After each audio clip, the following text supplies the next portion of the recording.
क्रीडाय कृष्णाय घनश्यामाय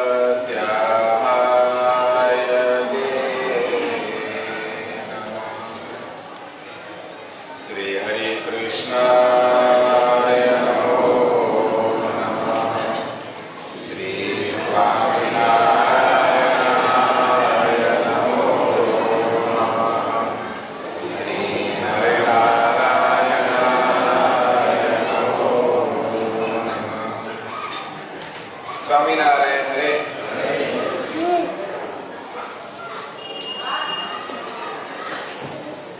આજે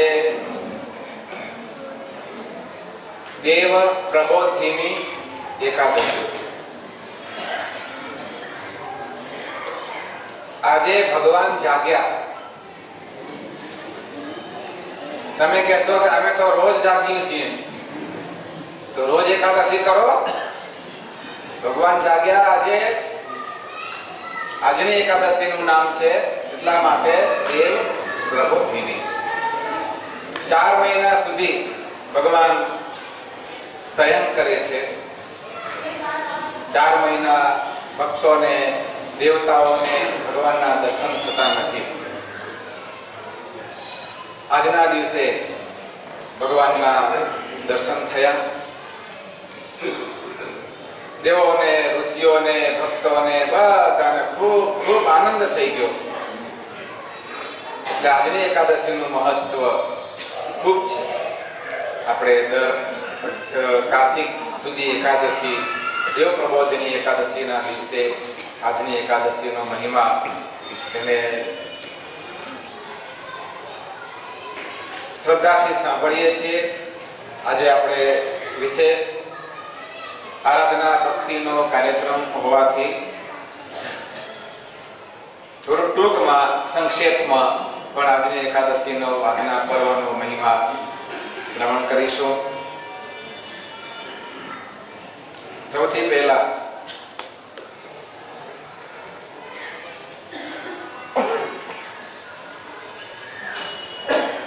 સંપ્રદાયની દ્રષ્ટિએ આજની એકાદશીનું મહત્વ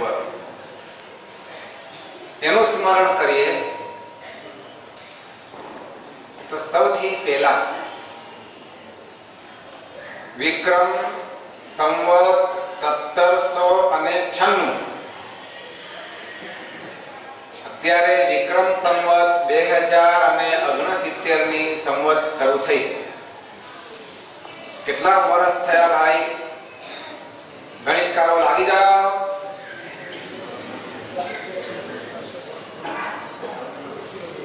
હવે 273। તમારા વિશ્વાસ એવો જાહેરાત કરું છું, મેં નથી ગણ્યું હકીકતમાં। આજથી કરીબ 273 વર્ષ પૂર્વે, એટલે કે લગભગ 350 વર્ષ, આપણે રાઉન્ડ ફિગર, આજથી 350 વર્ષ પૂર્વે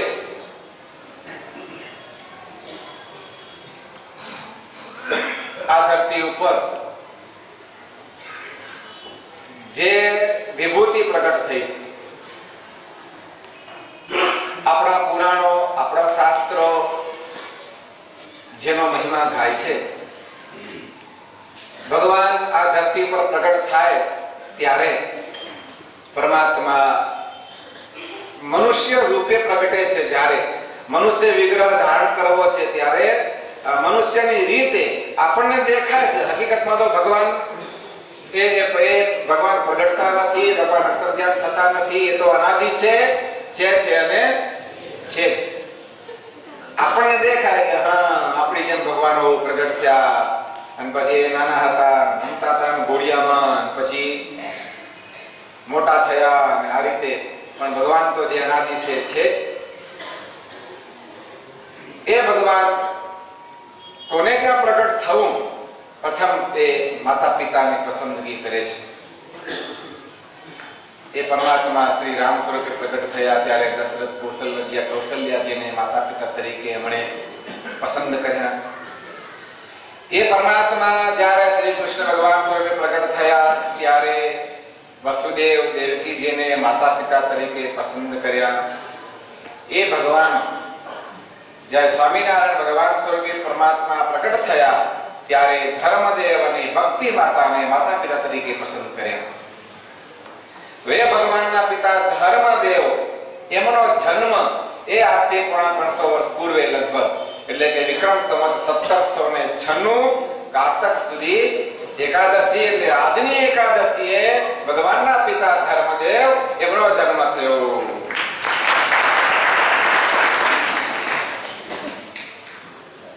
અને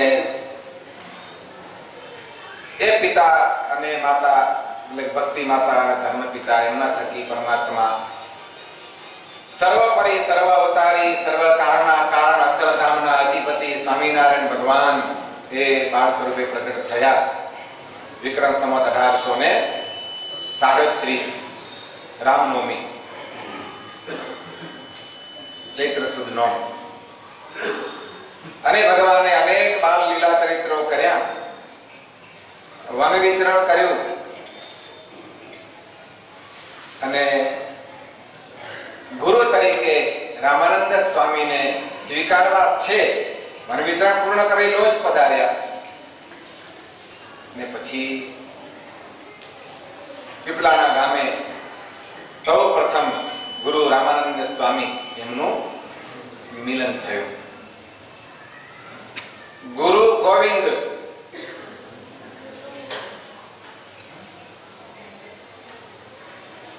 કાજે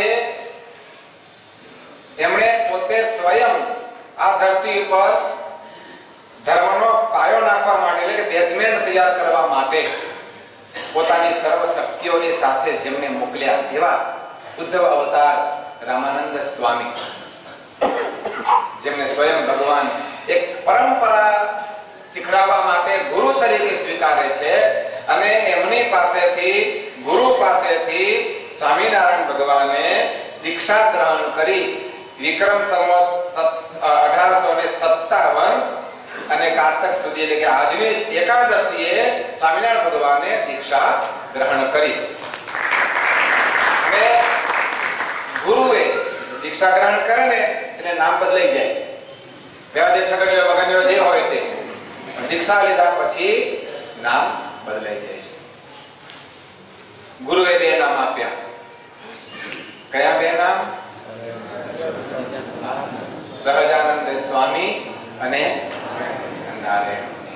અમી ભરેલી નજરો રાખો નારાયણ મુનિ દેવને. નારાયણ મુનિ એવું નામ અને સહજાનંદ સ્વામી એવું નામ એ ગુરુએ આપ્યું. અને પછી સ્વામિનારાયણ નામ એ તો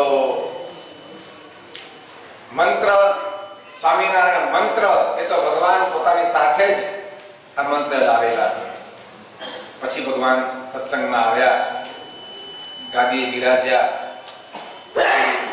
સ્વામિનારાયણ નામ પરમાત્માનું અને એ મંત્ર સાથેનું નામ કે છે ને નામીએ સહિત નામ.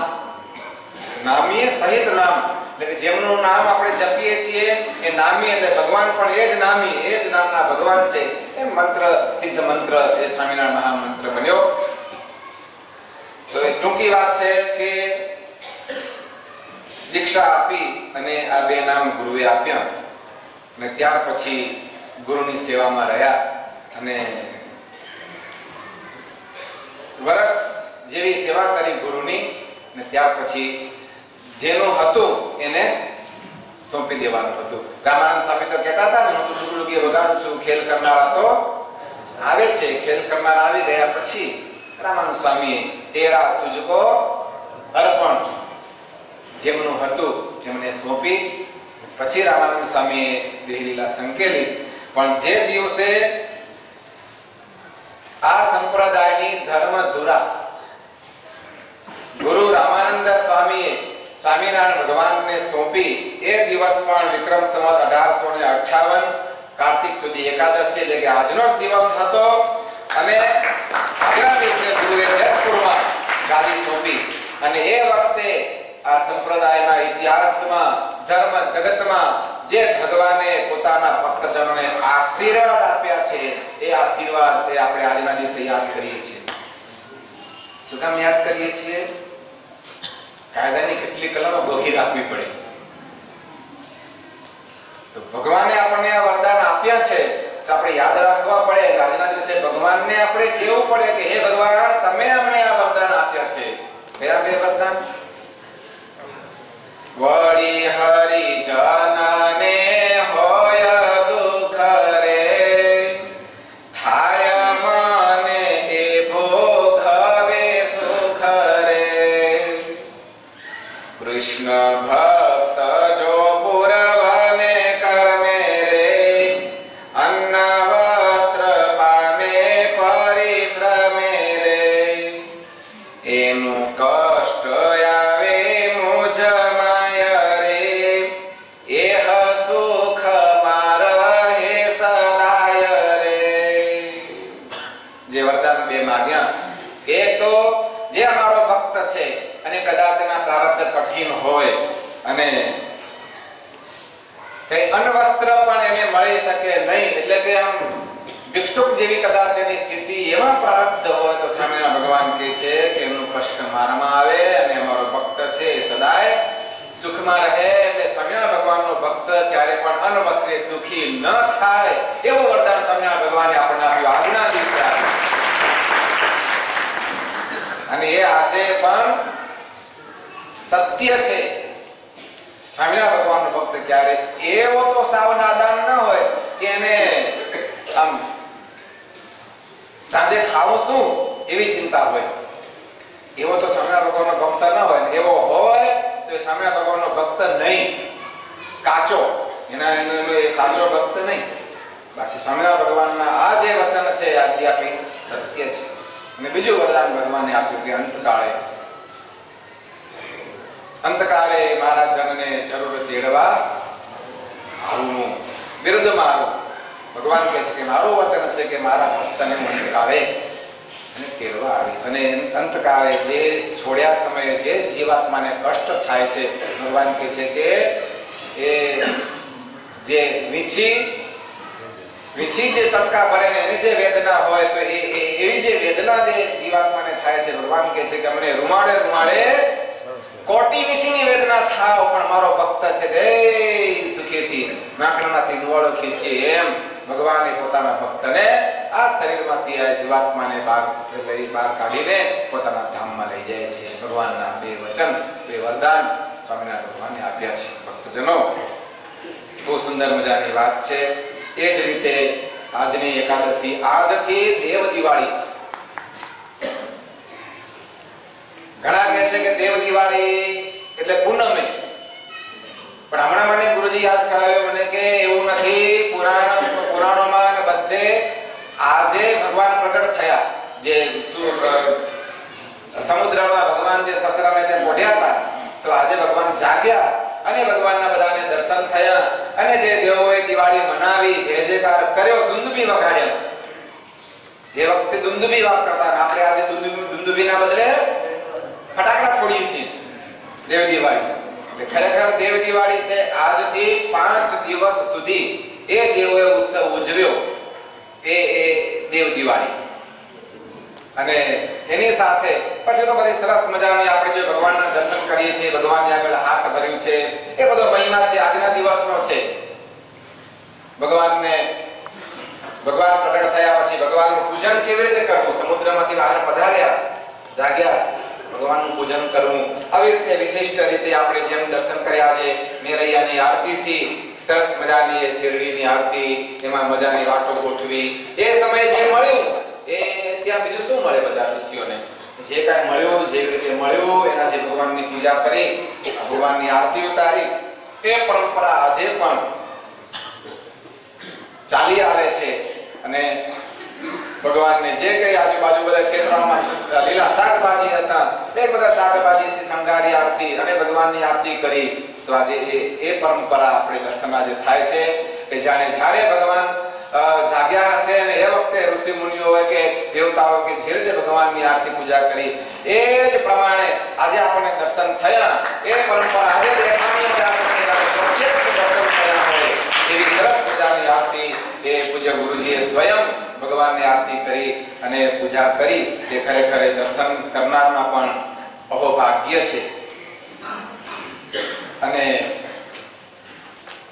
જે ભગવાનના દર્શનના વિરહમાં ભક્તોએ જે 4 મહિના સુધી વિશેષ નિયમ લીધેલા, ભગવાનના દર્શન થતાની સાથે એ જે વિશેષ તપ, ભજન, નિયમ એની આજે પૂર્ણાહુતિ થાય છે.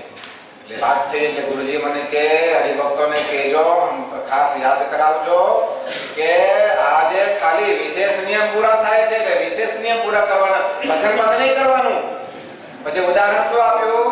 મને કહે છે કે દિવાળી પર આપણે જે મઠિયા અને આરતી પૂજી વગેરે તમે બનાવ્યો બરોબર, પણ દિવાળી પત્યા પછી એ બધું બંધ થાય કે રોટલી શાક બંધ કરાય છે? રોટલી શાક તો કાયમ માટે જમવાના હોય, એમ ભગવાનનું ભજન તો કાયમ માટે કરવાનું, કલાક બાદ સુધી કરવાનું. એમાં કોઈની પૂર્ણાવતિ ભજનની હોય નહીં. વિશેષ નિયમ જે આપણે ધારણ કર્યા હતા 4 મહિના માટે, આ વખતે 5 મહિના થઈ ગયા. તો એ વિશેષ નિયમની આજે પૂર્ણાહુતિ થાય છે. ભગવાનને આપણે પ્રાર્થના કરીએ કે હે પ્રભુ, આપણે રાજી કરવા માટે ચાતુર્માસ નિમિત્તે મેં જે વિશેષ નિયમ ધારણ કર્યા છે, તો આજે એની સમાપ્તિ છે. 4 મહિના દરમિયાન કદાચ કોઈ નિયમમાં મારાથી ક્ષતિ રહી ગઈ હોય તો પ્રભુ મને ક્ષમા કરજો, અને મેં જે ભજન કર્યું છે એનો તમે સ્વીકાર કરજો, અને સદાય ભજન ભક્તિનું મને દિન પ્રતિદિન બળ વધતું રહે એવા મને આશીર્વાદ આપજો. અને આલોક પરલોક બંને રીતે હું સુખી બનું. જ્યારે માગવા બેઠા છીએ ત્યારે અધૂરું શું કામ રાખવું? પેલા જેમ એક વાક્યમાં બધું માગી લીધું ને, આપણે માગવા બેઠા ભગવાન પાસે બધું માગી લેવાનું. આલોકમાં પણ વ્યવહારે ભગવાનને કહી તમે મને સુખી રાખજો, અને પરલોકમાં તમારું સાનિધ્ય આપજો. આ રીતે આપણે જે ભક્તજનોએ વિશેષ નિયમ ધારણ કરેલા છે તેમણે મનોમન સંકલ્પ કરવાનો, અને સંકલ્પ પછી આપણે ભગવાનને પ્રાર્થના કરીએ એક શ્લોક બોલીને કે જે કંઈ આપણે સત્કર્મ એટલે કે ભજન કર્યું છે એ ભગવાનને અર્પણ કરવાનો શ્લોક. કાયેન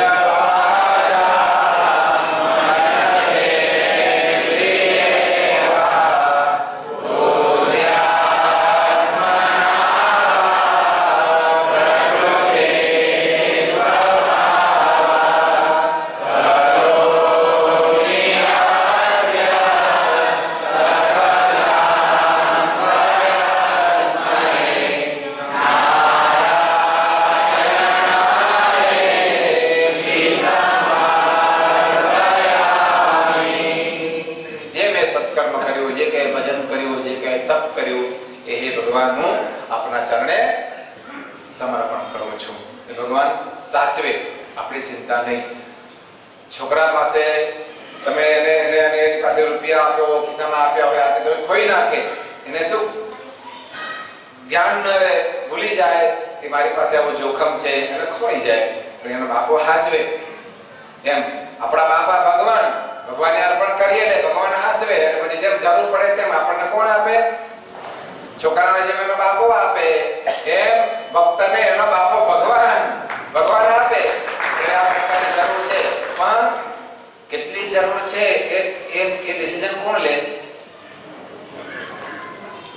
છોકરો તો માગ કરે ને, એ તો કે મને આ જોઈએ, મને તે જોઈએ, મને ફૂટ જોઈએ, મને ફલાણું જોઈએ, દીકરો જે હવે બેસ, અરે હમણાં તો લાવી દીધું તું, પાછું ખોઈ નાખ્યું, તોડી નાખ્યું, હવે નહીં મળે, જા હવે પછી લાવી આપીશ. એમ ભગવાન કે ભક્તને આટલું બધું તને આપ્યું છે, હવે હમણાં નહીં મળે, જા હવે પછી શાંતિથી આપીશ.